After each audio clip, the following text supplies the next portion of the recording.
Alright y'all, welcome back to the channel. We got a lot to get into today, so we're gonna get straight into it. Like this video, subscribe to the channel, and let's get straight into the content.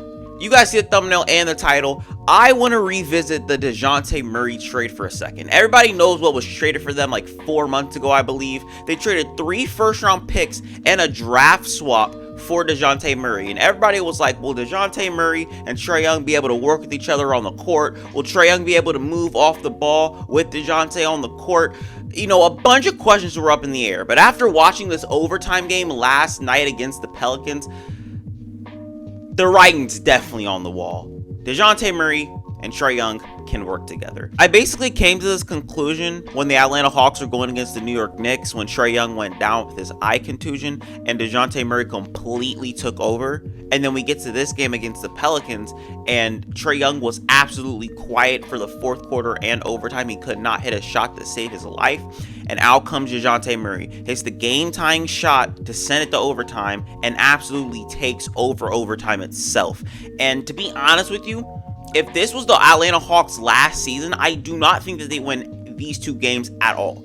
They made this Dejounte Murray trade for this reason specifically. Last year, when Trae Young was off, the whole entire team was off. But now that Dejounte Murray's here, when Trae Young has a bad game, Dejounte Murray's here to pick up the scraps. And he's done that the past 2 games. And I'm sitting here like, damn, this trade worked out absolutely perfect for them. I do not think that it's going to hurt them in the long run, because I think that they have playoff, aspirations. When those picks actually come to fruition, they're going to be in the playoffs doing their thing. So I don't think that this trade is going to hurt them one bit. I actually think it's going to help them even more than people thought it was going to help them. People saying that Trae Young would not be able to move off the ball. I mean, there were a couple plays. There were a couple plays where Trae Young would pass the ball to Dejounte Murray and then he would just stand there and watch the whole entire play out without him. But that's not really a concern for me, because I've seen Trae Young move without the ball. I've seen Dejounte Murray move without the ball before, and it works out. It works out. This trade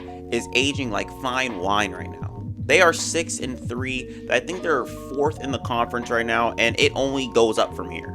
Despite both of them shooting terribly from the field, Trae Young ended with 34 points, 10 assists. Dejounte Murray ended up with a whole entire triple-double, 22 points, 11 assists, 10 rebounds tonight. They both played absolutely amazing. And Clint Capella as well. He played very good, crashing the glass when they needed it most. I mean, he was going against Jonas Valanciunas, who can grab every offensive board that you can think of. We're going to get to them later. Capella finished with 21 points, 19 rebounds on top of that. And I'm not going to lie to you guys, I am a really big fan of Onyeka Okongwu, and I've really been waiting for the moment for him to, grab the starting spot away from Clint Capella. But the more and more he plays like this, the more and more I'm just like, keep the man. Because I remember there were rumors last season about them trading Capella, letting Onyeka Okongwu start, and, go from there.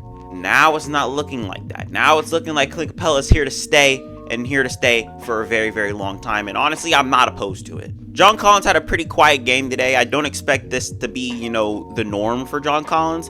However, he did have a very, very clutch 3 at the end of overtime. So, shouts out to him for that.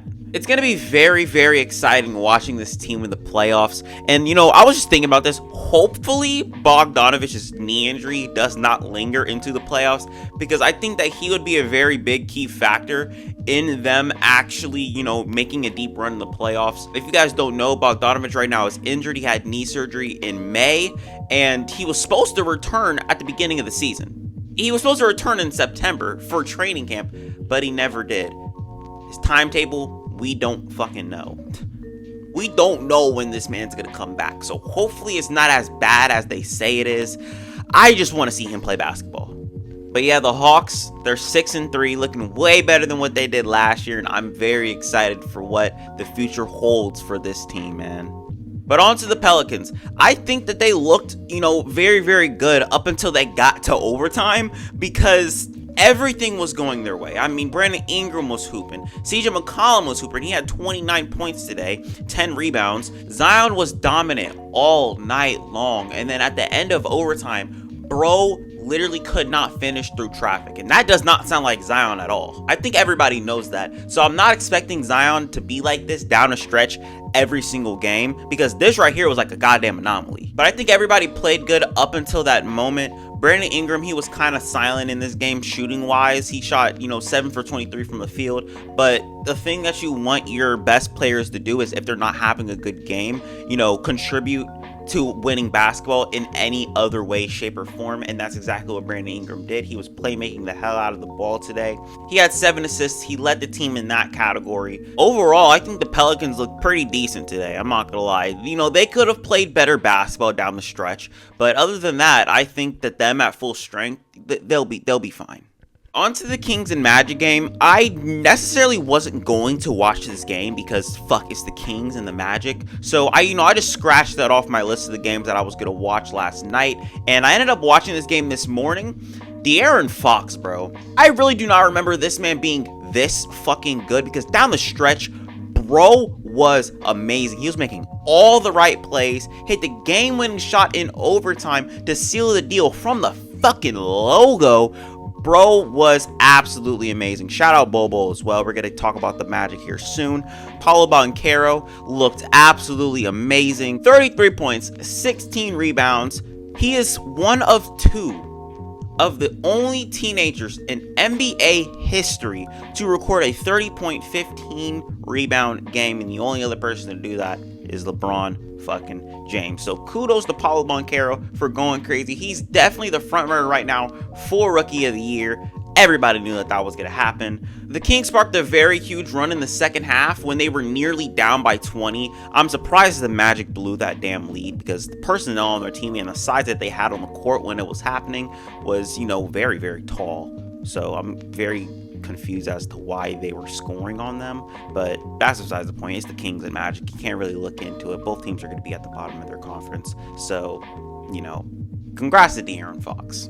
I can't go one damn video without talking about my Boston Celtics. So we're going to talk about the Celtics and Knicks. This was a very good game. The Celtics had a franchise record 27 threes made. The spacing that we had in this game was actually crazy. Sam Hauser had a career night, 17 points. He had 5 threes made off the bench in 21 minutes. Malcolm Brogdon had a solid game as well, and I actually want to talk about Malcolm Brogdon for a second, because I see a lot of Celtics fans on my timeline talking about, oh, we've seen enough. Oh, go ahead and start Malcolm Brogdon. I do not agree with that at all. I like Derek White starting and having Malcolm Brogdon come off of our bench, because our bench needs the scoring, our bench needs the playmaking, and this is exactly what we were talking about last year, and it's the exact reason why we got Malcolm Brogdon in the first place, is because our bench production was ass. Our bench production was not giving us consistent minutes, and Malcolm Brogdon is doing exactly that. He has not had one bad game all season long, so keep him on the bench, have Derek White start. It sounds good to me. Jaylen Brown had a 30-piece tonight. Jason Tatum had 26 points on very good efficiency. Jason Tatum's going for MVP. Give him the fucking MVP, bro. He is damn near shooting 50, 40, 90, 30 points, 8 rebounds, 4 assists. What more can you ask from him? You know what I'm saying? As for the New York Knicks, you guys had a good game. The only thing was your guys' turnovers. RJ Barrett had 4 turnovers in the first half and ended with 6.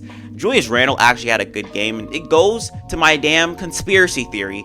Julius Randle goes crazy when the lights are the brightest. When he's on TV, he wants to drop 30 pieces, but when he's on a league pass, he wants to, be a little bit, on the mid side.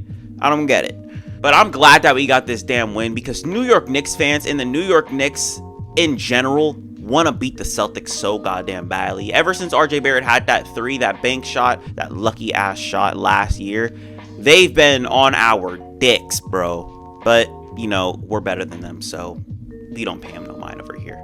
All the canon shit is over, so let's focus on the filler. Brooklyn beat Charlotte by 4 points. I'm surprised that shit even happened. I mean, it's Charlotte. The leading scorer on their team was Kevin Durant at 16 points. I don't get it. KD, you need to drop 40, bro. The Bucks are still undefeated. We're going to talk about the Bucks here very, very soon. I want to make a separate video for them because they're 9-0 right now. The best team in basketball as we speak without their second best player in Chris Middleton. OKC, they're still trying to tank. I don't know, are they tanking or are they actually competing? They're 4-5 right now. Shai Gilgeous-Alexander looks like an MVP candidate. He's averaging 30 points on very, very good efficiency. We all knew that Shai Gilgeous-Alexander was going to be this. I told you guys this in my breakout video. The Houston Rockets are still the worst team in basketball right now. Fire Stephen Silas. I have said it. Fire Stephen Silas. Rudy Gobert has entered health and safety protocols. Coronavirus wants a round 3 with Rudy, and it looks like they're winning. The Nuggets 6-3 look like they're finding their footing a little bit. I don't really know what the box score was. San Antonio Spurs look like they've fallen back to earth. They are 5-4, I believe. Same thing with the Trailblazers. If Dame Lillard isn't playing, they're not going to be winning games. He sat out today. I think Anthony Simons sat out today as well. The Phoenix Suns are proving me wrong. I don't know why I had them at 7th, but they're playing like a good team again.